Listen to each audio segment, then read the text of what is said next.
Texas, summer 2014. In a quiet suburban neighborhood in spring, a house that seemed harmless was about to become the scene of one of the most shocking family massacres in modern America. That day, Cassidy Stay opened the door, believing she was facing nothing more than a delivery man. But behind that disguise was Ronald Lee Haskell, the ex-husband of her cousin, a man consumed by a grudge he could never let go. And in less than an hour, he would turn the Stay family home into a cold-blooded hell. Inside the very room where children's laughter once filled the air, 6 family members were forced to their knees. 5 of them would never rise again. Only a 15-year-old girl, Cassidy Stay, survived, becoming the sole witness to the carnage. 911.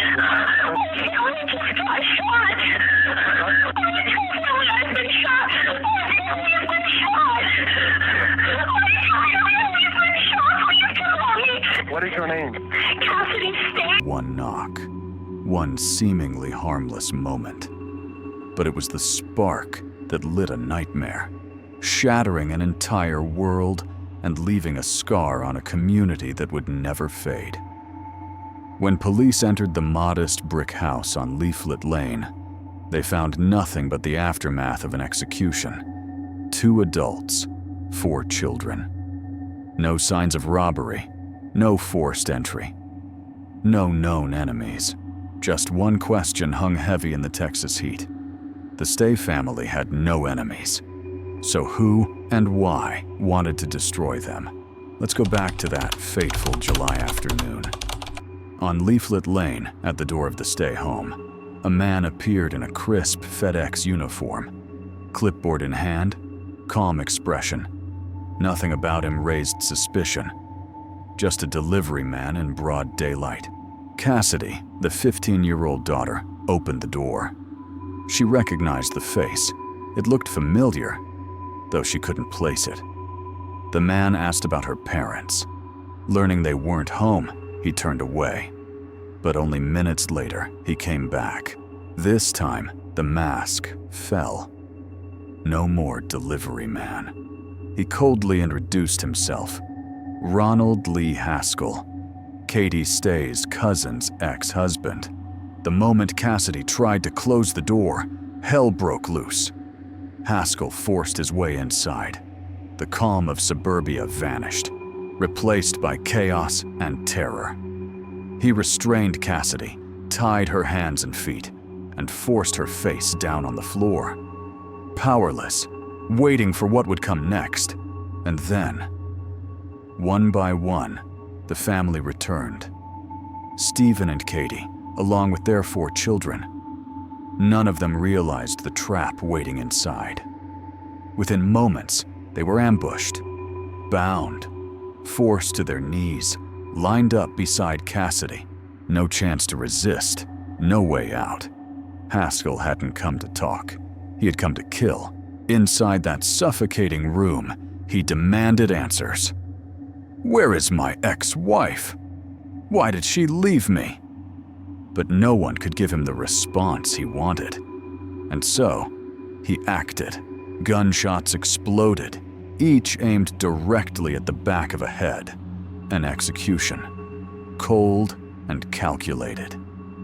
In just minutes, 13 rounds ended nearly the entire Stay family.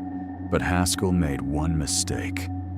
Cassidy, though shot in the head, her skull fractured, fingers shattered, wasn't dead. Through unimaginable pain, she made the only choice that could save her. She played dead. Believing he had finished the job, Haskell walked away. He stole the family's car, convinced his vengeance had been written in blood. But as soon as he left, Cassidy, covered in blood, only 15 years old, rose against the impossible. She crawled to a phone, dialed 911, and through a trembling yet unbreakable voice, she told them everything. Who the killer was, what he looked like, and most crucially, where he was headed next. Because Haskell wasn't done. His plan went beyond the Stay family. He intended to find more relatives of his ex-wife and finish his revenge. Are they still there? Who shot him? My uncle Ronnie Haskell. Where's your uncle? My uncle, his name is Ronnie. Where is he? He's left to take his kids. Oh, your uncle shot him? Yeah. Thanks to Cassidy's extraordinary survival, police were able to act in time. They tracked Ronald Lee Haskell as he drove straight toward another relative's home. A high-stakes pursuit began. For over 20 minutes, patrol cars followed him through suburban roads, sirens piercing the night. At last, officers deployed spike strips, sending Haskell's car swerving to a halt in a dead-end street, just miles away from his next target. But the killer wasn't ready to surrender. Haskell raised a gun to his own head, sparking an hours-long standoff. Negotiators worked tirelessly, pushing to end it without more bloodshed. And finally, he broke. Not by a bullet, but by surrender. As he was led away in handcuffs, the truth was undeniable. A man consumed by hatred, willing to wipe out an entire family because of his rage toward an ex-wife. Yet, in that darkness, a single light flickered. Cassidy Stay, the 15-year-old girl who refused to die, who fooled the killer, and who gave justice a fighting chance. And now, let's return to the family. The Stay family. 6 innocent lives, stolen in the most brutal way. They weren't just names in the news, not just 6 victims. They were a loving couple, bright children full of promise, and a family who once opened their home to someone they thought was kin. A family once whole, until tragedy knocked on their door. Stephen Stay, 39, was a husband, a father, and a hard-working real estate professional. Alongside his wife, Katie, 33, he moved their family from California to Texas in 2012, searching for a fresh start. They chose Spring, a quiet, safe suburb filled with promise. But the past they tried to escape eventually found them, bringing death to their doorstep. At their side were 4 children, 4 little souls whose laughter could light up any room. Brian, 13, entering his teenage years, bright and always eager to help classmates at Schindewolf Intermediate School. Emily, 9, and Rebecca, 7, inseparable sisters, full of energy and curiosity at Lem Elementary. And Zachary, just 4 years old, the baby of the family, still learning how to tie his shoes and sound out the alphabet. They were the kind of family you'd see at the grocery store, laughing together in the cereal aisle, or decorating their yard each Halloween. An ordinary family, in the most beautiful, extraordinary way. And then, only one survived. Cassidy Stay, 15, a student at Klein Collins High School, was the one who answered the door that day. She looked the killer in the eye, took a bullet to the head, and in seconds, lost her parents and all 4 siblings. But Cassidy didn't fall. Through unbearable pain, she played dead to survive. And with the last of her strength, she called 911, warning police that the killer wasn't finished. She wasn't just a lucky survivor, she was the hero who stopped the bloodshed from spreading further. My family always said that you only felt sorry for yourself, and I didn't want to believe that because I thought, surely he has to feel bad for killing my family. And when I heard that you felt no remorse, something changed inside of me. And I didn't know what to do with that change, and it was causing me a lot of hurt and anger because that was my closure. My closure was the hope that you would feel bad. And then, all of America turned toward Cassidy. Within days, she became a symbol of resilience. A GoFundMe campaign in her name drew more than 16,000 donations, raising over $400,000 to help her rebuild her life. 2 days after the shooting, Cassidy was released from the hospital. Her body was still in pain, her spirit far from healed. Yet she stood tall and stepped into the public eye. In a moment that stunned the world, she quoted Albus Dumbledore, "Happiness can be found even in the darkest of times. if one only remembers to turn on the light. But to truly understand this tragedy, we need to look at the man behind the gun. Ronald Lee Haskell Jr. His name is infamous now. But before that, Haskell was just another face in the crowd. A boy raised in San Marcos, California, a prom king, a class clown. Outwardly, he was social, even likable, remembered for his humor rather than cruelty. And that is what makes it chilling, because sometimes the most dangerous monsters wear the most ordinary faces. After graduation, Haskell's life drifted across states. He lived in Alaska, then settled in Utah, where he married Melanie K. Lyon in 2002. On the outside, they looked like any other young couple, part of the same religious community, attending church gatherings, posing for family holiday photos. But behind closed doors, his darker side began to show. By the time he turned 30, Haskell's marriage had crumbled beyond repair. From husband, he became a controlling, volatile, and abusive man. His relationship with Melanie quickly fell apart. Eventually, she filed for divorce, and in a cruel twist of fate, the final decree was issued on Valentine's Day 2014, just 5 months before the massacre. Melanie didn't just leave the marriage, she left the state. She fled to Houston, Texas, seeking refuge with her sister, Cassidy Stay, a decision that saved her life, but later cost Katie hers. Meanwhile, Haskell was spiraling. He quit his FedEx contractor job, left unemployed, directionless, and alone. Yet in his mind, he was never the problem. The blame always fell elsewhere, on his ex-wife, her family, and anyone who had helped her escape. Bitterness turned into hatred, and hatred became a plan.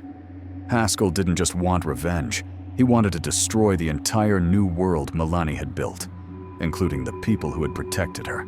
The Stay family had once been his refuge, welcoming him like one of their own. But in Haskell's mind, they were now the enemy, a family that needed to be erased. Ronald Lee Haskell didn't turn into a monster overnight. He plotted, calculated, disguised his violence. The prom king was long gone. What remained was a man who believed his pain justified the annihilation of an entire family. And he nearly succeeded. To understand where this tragedy began, we have to trace the past of Ronald Lee Haskell. Behind the friendly smile, behind that old prom crown, was another man. Controlling, ruthless, violent. His marriage to Melanie K. Lyon wasn't just troubled. It collapsed under the weight of domination and abuse. Not just arguments or harsh words, but blows and rages that forced Melanie to seek the law's protection. In June 2008, in Utah, the mask slipped. Haskell was arrested after a brutal assault. He dragged his wife out of bed by her hair, then struck her head violently, while their children watched in terror. That moment carved fear not only into his wife's body, but into his children's memories.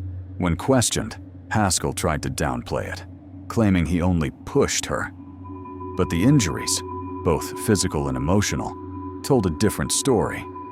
He was charged with domestic assault, battery, and committing violence in front of children. And yet, as often happens in family violence cases, the justice system gave him a way out. In the end, Haskell struck a plea deal, admitting only to simple assault, while the more serious charges disappeared.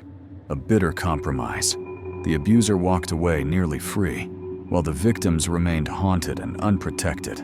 By July 2013, just 1 year before the massacre, Melanie K. Lyon was still fighting to keep herself and her children safe from Ronald Haskell. On July 8th, she filed for a protective order. The very next day, the court granted it. But that legal shield wouldn't last. By August, Melanie had filed for divorce. By October, the protective order was replaced with a joint restraining order, negotiated through divorce and custody proceedings. The outcome: Melanie was granted primary custody of their 4 children, while Haskell moved back in with his parents in San Marcos, California. On paper, he was gone from her life. But in Melanie's mind, the fear never left. She knew what he was capable of, and she was right to fear. When he later appeared at the Stay family's home in Texas, Haskell was still carrying a California driver's license, proof that this trip wasn't spontaneous. It was a plan, a premeditated act of vengeance. Haskell had nursed his rage for months, even years, since the day he lost control. Now, he was determined to reclaim it, through the most ruthless, unforgivable means, and in the end, it was the leniency of the legal system that paved the way. Haskell had walked away from his violent past with almost no consequences. But on July 9, 2014, innocent victims would pay the ultimate price for that leniency, with their lives. Just when you think the story of Ronald Haskell couldn't get darker, a chilling detail emerges. And it happened only 1 week before the massacre. On July 2014, his mother, Carla Jean Haskell, walked into the San Marcos Police Department. What she told them sent chills through the room. She wanted a restraining order against her own son. Think about that. A mother so terrified of her child that she begged police for protection. According to her statement, Ronald had forced her into the garage, bound her wrists with duct tape, and strapped her to a computer chair for nearly 4 hours.